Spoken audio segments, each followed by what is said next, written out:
Fala galera, tudo bom? Aqui quem está falando é o Caio Dutra, eu sou produtor cultural em Brasília. Antes de tudo, eu queria agradecer imensamente o Bruno, a Laila pelo convite e todo o corpo técnico da San Diego State University. Acredito que essas trocas, elas engrandecem muito, né, tanto quem está ouvindo quanto quem está falando.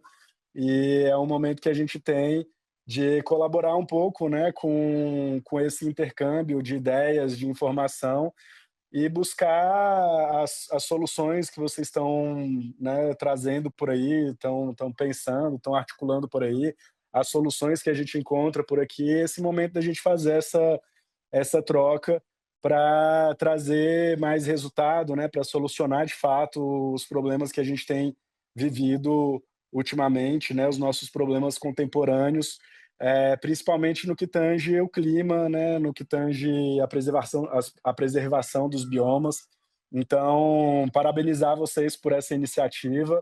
Eu estou muito honrado, né, me sinto muito privilegiado de poder compartilhar um pouco da minha trajetória, compartilhar um pouco do que eu tenho vivido, é muito engrandecedor. Então, antes de tudo, quero fazer esse agradecimento. Vamos lá, eu pensei em começar falando um pouco da minha trajetória. Eu queria estar aí com vocês agora, né, fazendo essa troca ao vivo. Eu estou em Manaus, né, eu estou gravando aqui de Brasília, mas neste momento, enquanto vocês estiverem ouvindo, eu vou estar em Manaus, voltando para Brasília, então não vou conseguir participar efetivamente da chamada. Estando aqui ao meu lado a Priscila Tapajoara, que é essa pessoa incrível, né, representante, liderança indígena, né, presidenta da mídia indígena, e que eu tenho certeza que vai colaborar muito bem com essa construção com vocês. Então, efetivamente, entrando agora na minha trajetória, né, eu tenho uma relação de mais de 10 anos com a produção cultural em Brasília, né, na capital do Brasil, Distrito Federal. Eu comecei, né, a minha trajetória muito através da ocupação urbana, né, de um espaço estigmatizado em Brasília, chamado Setor Comercial Sul. É um lugar que passa, né, que carrega símbolos de abandono, de violência, de insegurança, e eu encontrei a cultura como uma ferramenta para fazer com que a sociedade mudasse de alguma maneira esses símbolos, né? Fizesse através das movimentações culturais, desse valor nesse lugar que é uma região central, é um lugar importante para o desenvolvimento social, para o desenvolvimento econômico, para o desenvolvimento cultural da cidade como um todo, né? E ali no Setor Comercial Sul eu fundei uma associação, um Instituto Cultural e Social no setor, que é uma associação que trabalha fazendo cultura, né, nesse local. A gente faz o carnaval ali e, ao mesmo tempo que olha também para a dinâmica social do território, né? Então a gente tem um trabalho com as pessoas em situação de rua, né? A gente faz essa conexão, inclusive gerando renda para pessoas em situação de rua através dos projetos culturais que a gente tem. E, né, nesse relacionamento com o território, né, com o local, a gente, né, em dado momento da nossa vida, né, em dezembro do ano passado, na verdade, a gente encontrou a mídia indígena no nosso caminho também com essa ambição de usar a cultura para a transformação dos símbolos, né? A cultura como um elemento de comunicação da sociedade com ela mesma. E eu acredito, inclusive, muito nisso, assim, né? Trazendo aqui um pouco para o âmbito pessoal, na minha, né, cabeça, eu entendo que a cultura e a educação são as grandes duas ferramentas que a sociedade tem para se comunicar com ela mesma, né? Então, a educação muito mais nesse sentido técnico, né, de habilidades, de formação, de conhecimento, né, de gestão do conhecimento da sociedade, né, para passar o que a gente vem aprendendo, otimizar o que a gente aprende para as nossas novas gerações, e a cultura muito no sentido do desconforto que a sociedade tem com o momento presente, né? Então, a partir do momento que a gente, né, através da arte, expressa, né, um inconformismo, né, um desconforto, algo que precisa ser mudado, a própria sociedade ela absorve isso e provoca as transformações. né? Então, por isso eu acredito muito no poder da cultura para essa transformação social, né? E quando a gente fala de clima, né? Quando a gente fala do principal projeto, do principal problema que a sociedade vive hoje, eu acredito muito na cultura como esse mecanismo. E muito nesse âmbito, né, se deu essa construção junto com a mídia indígena, né? Eu já vinha fazendo ali um trabalho, né, de usar a cultura como uma transformação social local naquele território específico, né, chamado Setor Comercial Sul, que é o centro aqui de Brasília. E quando né, houve esse convite, né, para ir construir um festival chamado Brasil é Terra Indígena, eu senti esse chamado muito nesse sentido também, sabe, de a gente trazer os guardiões, né, das florestas, né, trazer os nossos povos originários para lembrar a gente desse cuidado que a gente tem que ter com a preservação ambiental, né? Então, no primeiro Festival Brasil é Terra Indígena, que aconteceu em dezembro de 2023, em dezembro do ano passado, a gente se preocupou muito nessa construção, né? Para além da gente trazer também os artistas indígenas para passar essa mensagem, né? Então foi muito simbólico, porque a gente trouxe, né, artistas indígenas que convidaram atrações nacionais, né? Então a gente teve né, o xamã sendo convidado, né, por artistas indígenas, né? Aí vou deixar até a Priscila falar mais das atrações, falar mais de como se deu, porque é ela que fez toda essa articulação, inclusive. Mas isso foi muito legal, porque a gente conseguiu trazer o peso, né, de atrações nacionais para dar voz às necessidades, né, às pautas dos nossos povos originários.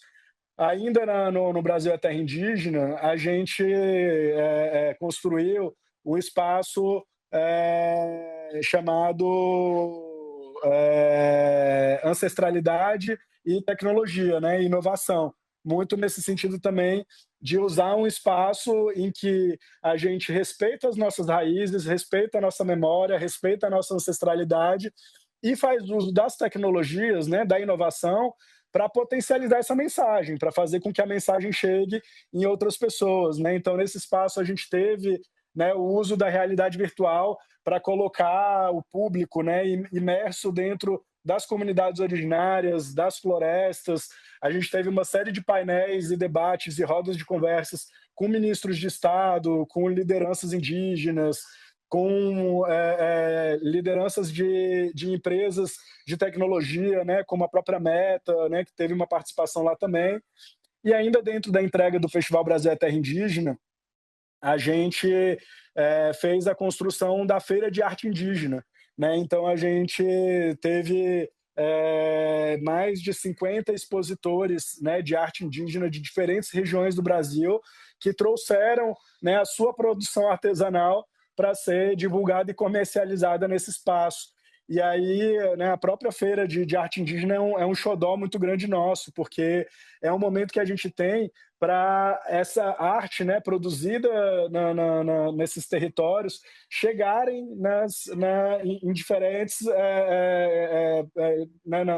na sociedade como um todo, né? As pessoas elas consomem isso e levam isso como um símbolo de conscientização, sabe, de transformação social, de valorização dessa luta, né? Que é uma luta que hoje o mundo cada dia está mais atento, né? Dá mais importância, mais valor e diz respeito, inclusive, à nossa vida, né? À nossa existência no planeta Terra. Então, é, a partir daí, né, esse foi né, um primeiro momento de conexão.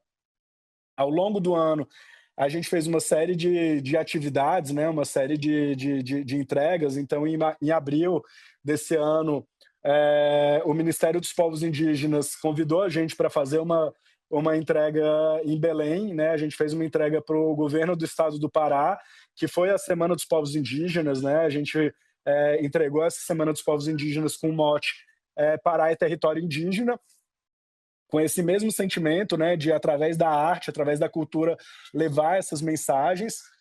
E agora, né, em novembro desse ano, a gente fez o G20, né?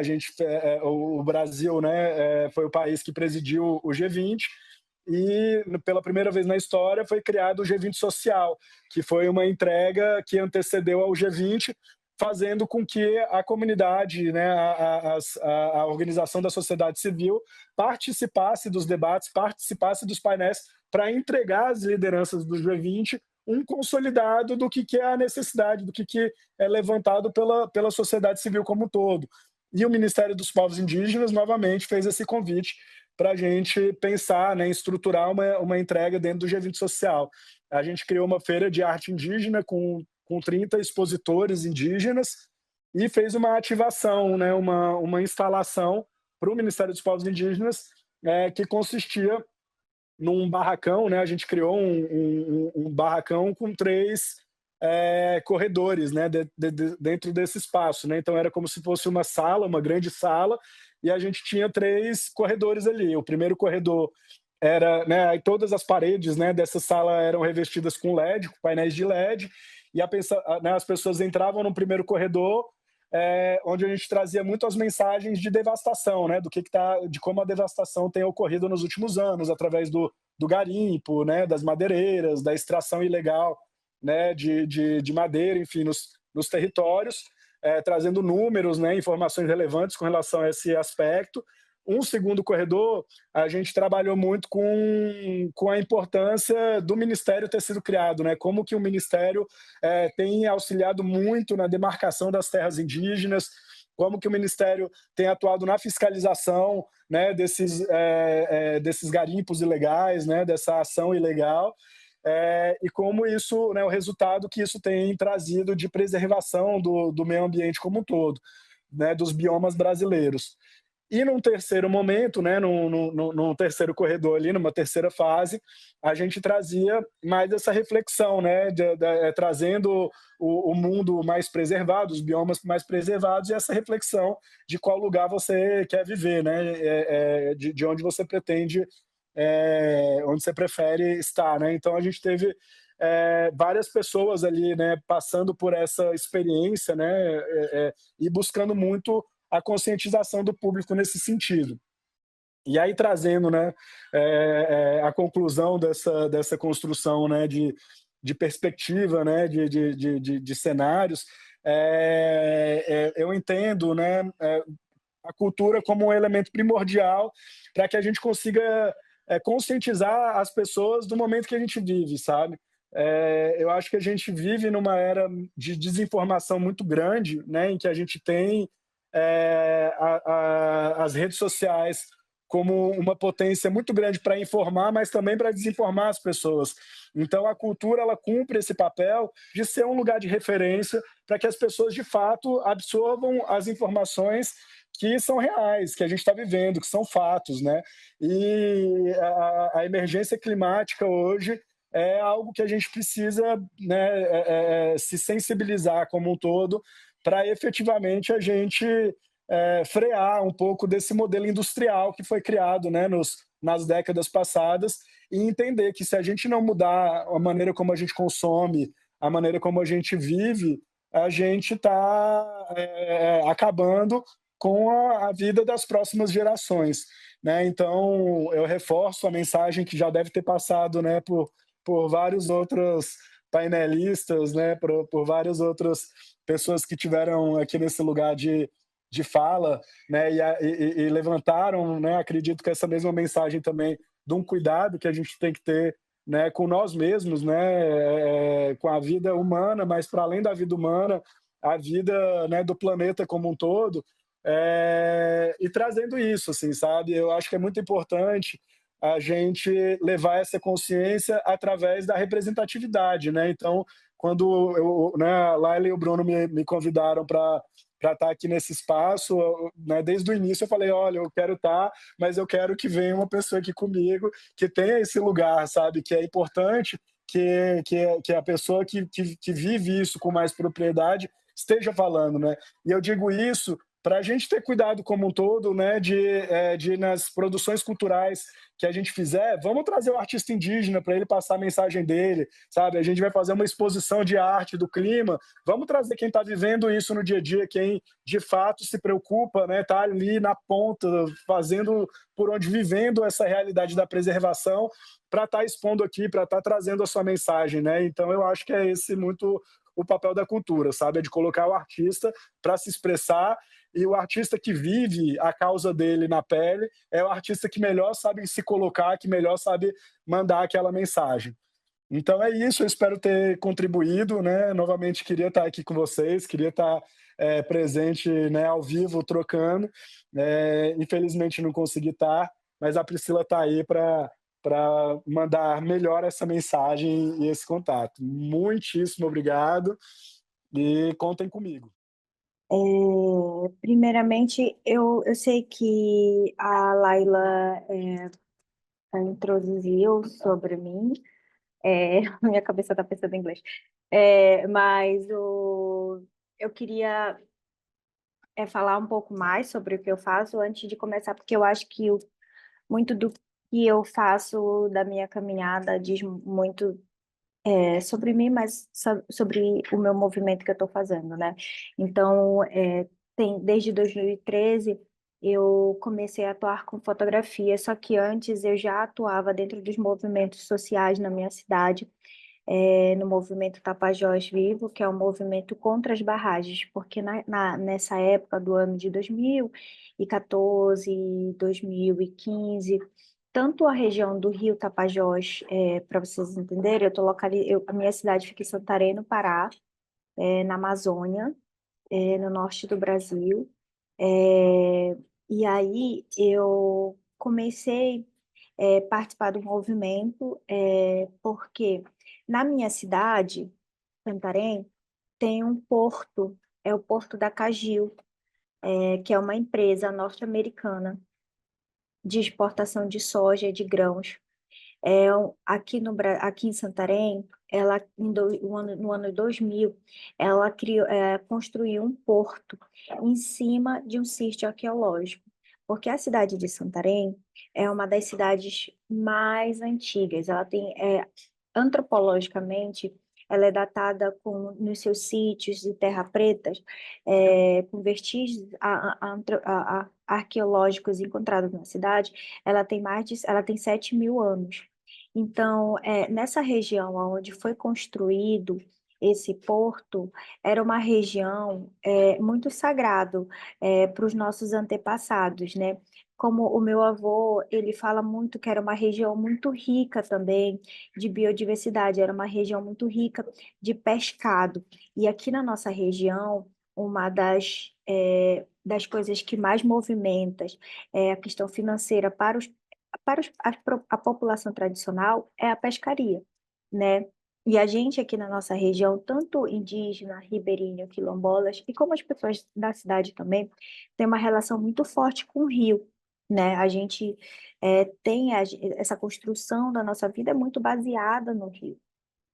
Então, a Cagil veio em 2020 e construiu esse porto e hoje ele é um dos maiores portos, não em tamanho, mas sim em volume de exportação de grãos da América Latina. Então, esse porto, ele foi construído nesse lugar, que é um lugar sagrado para a gente, pro nosso povo, e que destruiu, né? Então, quando eu era criança, eu cresci com meu avô, com a minha mãe, com meu pai, falando o quanto a Cagil destruiu esse lugar que era muito importante para a gente. Então, eu cresci com essa perspectiva de que eu queria usar alguma ferramenta que eu pudesse denunciar e que eu pudesse mostrar a minha cultura, a cultura do meu povo, da minha região, mas também pudesse denunciar sobre as coisas que estavam acontecendo aqui na nossa região. Então, foi quando, em 2013, eu comecei na fotografia, muito nessa perspectiva, né, de mostrar o que acontecia na nossa região, mas também de que eu não me via visibilizada, eu não me via representada pelas pessoas que estavam registrando, que estavam falando sobre as mobilizações que estavam acontecendo, porque no período de 2014, 2015, 2016, foi um período onde os movimentos sociais do Rio Tapajós se juntaram entre povos indígenas, povos ribeirinhos, né, organizações, o movimento social em geral, se juntou para lutar contra as barragens do Tapajós, no qual era um projeto onde seria construída 35 usinas ao longo do rio. Então, a gente se juntou e eu comecei, nesse período, a trabalhar mais efetivamente com a fotografia. E depois eu migrei para trabalhar com vídeo, com cinema, né? Então, eu sou formada em cinema, em produção de audiovisual, e eu me formei em São Paulo, e depois voltei para Santarém, porque eu sabia que eu precisava estar aqui, atuando também no movimento da minha região, mas também como no movimento indígena em geral. Então, foi aí que eu entrei, nesse trabalho do movimento, indígena em nível nacional, participando do Mídia Indígena. E a gente do Mídia Indígena, o coletivo ele foi criado em 2015 no território Araribóia, lá no Maranhão. Teve uma formação de comunicação, e a partir dessa formação de comunicação, 3 jovens resolveram criar esse coletivo, que na época chamava Mídia Indígena, e agora é mídia. Não, antes era Mídia Índia, e agora é Mídia Indígena. E a gente o mídia indígena era em nível regional, estava só localizado no Maranhão, mas depois se sentiu essa necessidade de ampliar para outros povos, para outras regiões do Brasil, porque se via que os povos indígenas no Brasil, eles não tinham protagonismo. Protagonismo de fala, eles não tinham acesso, e nem as pessoas também tinham acesso direto aos povos indígenas, de querer saber sobre as notícias, sobre o que estava acontecendo. Então, até antes da pandemia, nós do Mídia Indígena, a gente trabalhou muito viajando em vários territórios brasileiros, né, em territórios indígenas de diferentes povos, fazendo formação política, mas principalmente formação de comunicação, né? Ensinando para essa juventude que estava dentro do território que eles poderiam usar uma ferramenta da câmera do celular e poderiam agregar junto com seus conhecimentos ancestrais, e isso ia potencializar essa ferramenta da comunicação para que eles pudessem ampliar as vozes das suas lideranças, as vozes dos seus territórios, e falar, né, e denunciar também o que estava acontecendo dentro dos seus territórios, porque a gente sabe que aqui no Brasil e em muitos outros países também, as grandes mídias elas são monopolizadas, né? São centralizadas com as pessoas ricas, com as pessoas brancas e com as pessoas sudestinas. E as pessoas de outras regiões, povos de minorias, como povos indígenas, quilombolas, periféricos, não têm tanta voz nesses lugares, não tem vozes. Então, a gente resolveu criar esse canal, onde a gente atuava muito nas redes sociais, que era Facebook, Instagram, YouTube, aonde a gente pudesse ampliar nossas vozes, né? A gente costuma falar que o mídia indígena é a voz dos povos indígenas, né? Então, durante esses 10 anos, porque ano que vem o mídia indígena vai fazer 10 anos, a gente fez muito esse trabalho de ensinar e de comunicar. Mas no período da Covid, o mídia indígena ele teve um papel muito crucial, que foi apoiar as lideranças em fazer as denúncias que estavam acontecendo no território, porque a grande mídia ela estava focada em mostrar o que estava acontecendo nas cidades, né? Mostrar o número das pessoas que estavam sendo mortas por conta do Covid. Né, mas não mostrava o que estava acontecendo dentro dos territórios, porque nesse período, enquanto o mundo todo estava se olhando para o vírus, se olhando para a doença, para a pandemia, não se viu o que estava acontecendo nos territórios. Então, dentro dos territórios indígenas, houve um grande avanço nas invasões territoriais, até porque, na época, o presidente Bolsonaro, ele incentivava e dizia que as pessoas tinham que fazer isso, né? Que tinham que invadir os territórios, tinha que, né? Ele falava que o agronegócio tinha que crescer, né? Tinha que se expandir, que o garimpo também tinha que se expandir. Então, isso foi incentivando que essas pessoas invadissem mais os territórios indígenas, florestas nacionais, reservas, parques nacionais. Então, isso foi crescendo, principalmente no norte do país, na Amazônia. Então, aonde o acesso aos policiais, o acesso à grande mídia era muito difícil. Então, os comunicadores indígenas que já tinham feito formações com a gente, eles começaram a filmar. Eles começaram a fazer essas denúncias.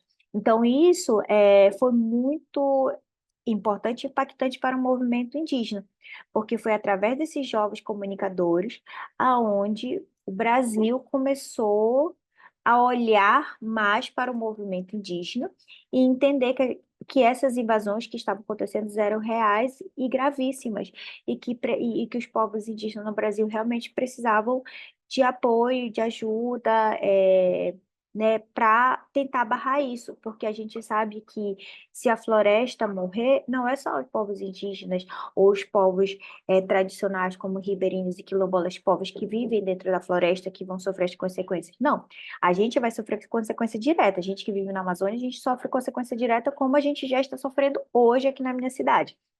Mas todo mundo vai sofrer consequência, né? Então, quando há 3, 4 anos atrás, né, 2, 3 anos atrás, o Bolsonaro incentivava que o agronegócio se expandisse no Brasil, a gente está sofrendo as consequências hoje aqui na Amazônia, né? Então, desde o ano retrasado, a gente está sofrendo com o avanço das queimadas na região.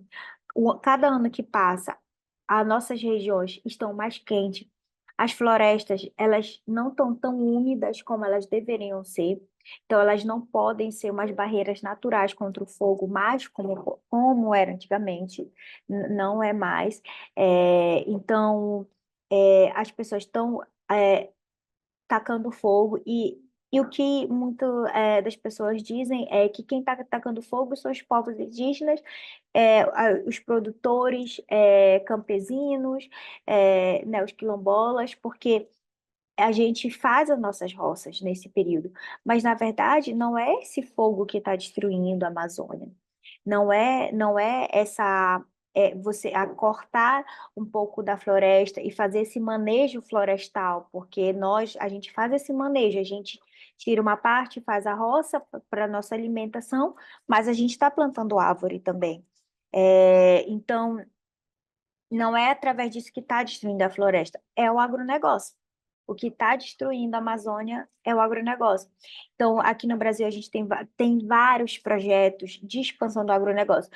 E muitas das pessoas acham que, né, principalmente o público internacional, acha que com o Lula na presidência, isso iria mudar. E, na verdade, não mudou, né? Porque o governo anterior, ele afrouxou as leis, né, sobre essa questão de desmatamento, né, principalmente quando o Congresso Nacional, o Supremo também está tentando aprovar o marco temporal, que é um projeto de lei aonde diz que só pode ser demarcado territórios indígenas, aonde os povos indígenas estavam vivendo antes de 1988. Então, também projetos de leis que querem mudar a Constituição brasileira para que nós, povos indígenas, a gente não tenha territórios demarcados. E o que quer dizer isso? Se não tem território demarcado, os invasores, eles vão, fortalece mais ainda ele para que eles vão lá e destruam as nossas florestas, derrubem as matas, taquem fogo. Então, isso está sendo Isso está sendo um grande problema que a gente está vivendo atualmente, e não só no Brasil, mas como em outros territórios, né, como outras partes do Brasil. E hoje aqui em Santarém, a minha cidade, há 4 dias atrás, ela foi considerada a cidade com maior ar poluído, é o pior qualidade do ar do mundo, a segunda, por conta das queimadas, as queimadas que estão acontecendo aqui na nossa região. Então, a gente, no meio indígena, a gente tem esse papel de comunicar. A gente está mostrando através das redes sociais, através da fotografia, do vídeo, o que está acontecendo. Mas, nesse caminhar, a gente entendeu também que a cultura é o que fortalece os povos da floresta.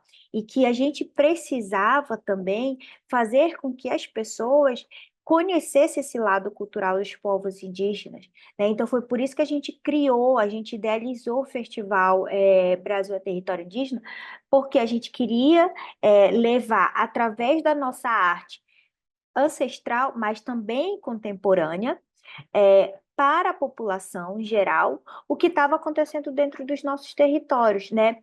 E não só essa parte da luta, da resistência, mas também sobre a parte cultural, porque se a gente está defendendo os territórios, se a gente está defendendo a floresta, viva e os rios vivos, é porque a gente também entende que sem esses lugares vivos, a gente também não permanecerá vivo. A nossa cultura, o nosso modo de viver, os nossos conhecimentos, eles também irão acabar, eles irão se destruir, né? Então, a gente entende que a floresta de pé é também uma conexão com nossos antepassados e uma conexão com nossas futuras gerações.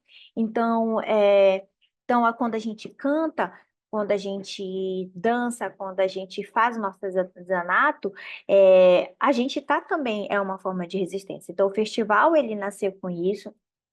A gente também produzir nossos filmes, porque também não dá de desconectar os povos indígenas da arte, porque os povos indígenas já nascem fazendo arte, através da pintura, através da medicina, através do canto, desculpa, através da arte que a gente vem produzindo, a gente já faz arte desde o nascer.